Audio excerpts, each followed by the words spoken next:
विदेश मंत्री एस जयशंकर ने गुजरात से राज्यसभा की सीट के लिए होने वाले चुनाव के लिए सोमवार को अपना नामांकन पत्र दाखिल कर दिया।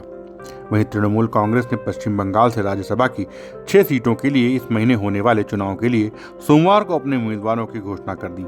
मुख्यमंत्री भूपेंद्र पटेल और बीजेपी की गुजरात इकाई के अध्यक्ष CR पाटिल भी जयशंकर के साथ राज्य विधानसभा परिसर पहुंचे, जहां उन्होंने निर्वाचन अधिकारी निधिता मेहता को नामांकन पत्र सौंपा। नामांकन दाखिल करने की अंतिम तारीख 13 जुलाई है और नामांकन वापस लेने की अंतिम तिथि 17 जुलाई है। आपको बता दें कि जयशंकर ने 4 साल पहले पहली बार गुजरात से राज्यसभा के लिए नामांकन दाखिल किया था। गुजरात से राज्यसभा की 11 सीटों में से वर्तमान में 8 पर बीजेपी और बाकी पर कांग्रेस का कब्जा है। बीजेपी के पास जो 8 सीट हैं, उनमें से एस जयशंकर, जुगलजी ठाकुर और दिनेश अनावाडिया का कार्यकाल 18 अगस्त को समाप्त हो जाएगा। इन सीटों के लिए ही चुनाव होना है। जैसे आप सब लोगों ने देखा,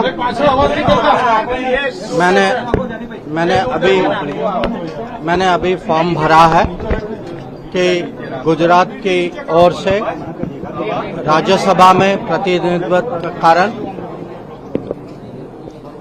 मैं फिर से भाजपा का उम्मीदवार बना हूं।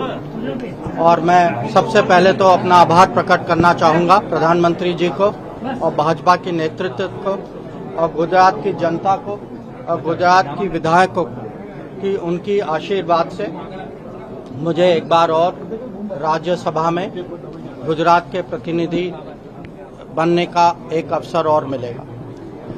4 साल पहले मैं गुजरात की ओर से मैं राज्यसभा में उनके संसद का सदस्य बनके मुझे ये गौरव प्राप्त हुआ। और आपने देखा होगा कि पिछले 4 साल जो परिवर्तन जो देश में मोदी जी के नेतृत्व में हुआ है और खासकर जो विदेश नीति में जो हुआ है, उसमें मुझे जुड़ने का अवसर मिला।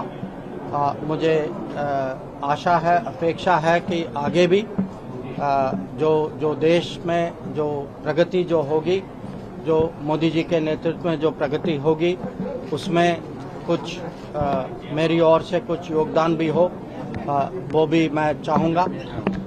और गुजरात के साथ जुड़ने का तो मेरा सौभाग्य है।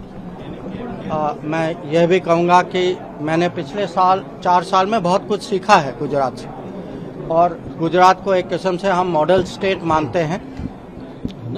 बाकी जो योजनाएं जो हुई हैं, जो प्रगति जो हुई है, जो प्रोजेक्ट्स जो हुए हैं, ये खाली भारत में नहीं, अंतर्राष्ट्रीय स्तर में भी इसकी आजकल पहचान है। तो एक बार और मैं आभार प्रकट करना चाहूँगा कि मुझे एक अवसर और मिला है। और मैं जो विधायकों की जो समर्थन जो है और जो उनका जो उत्साह जो है, इसके लिए मैं सचमुच मेरी ओर से मैं अपनी कृतज्ञता मैं प्रकट करता हूं। विदेश नीति के संदर्भ में पड़ोसी मुल्क के साथ की नीति को किस तरीके से आप पड़ोसी मुल्कों के साथ ज़्यादातर पिछले 9 साल में, क्योंकि आप जानते हैं कि कुछ ही पिछले हफ्तों में जो 9 साल की जो उपलब्धियां जो हैं, इसके बारे में हम पूरे देश को परिचय कर चुके हैं। अब पड़ोस में ओवरऑल मैं कहूँगा कि बहुत ही प्रगति हुई है। अगर आप नेपाल की ओर देखें या भूटान या बांग्लादेश या श्रीलंका, हर जगह हमारा व्यापार बढ़ा है, कनेक्टिविटी बढ़ी है, हमारे रिश्ते अच्छे हुए हैं। सुरक्षा के परिप्रेक्ष्य से भी अगर आप देखें तो देश की सुरक्षा जो है वो बड़ी है। पर यह भी है कि एक पड़ोसी देश है जहां आतंकवाद का पहले से चुनौती था।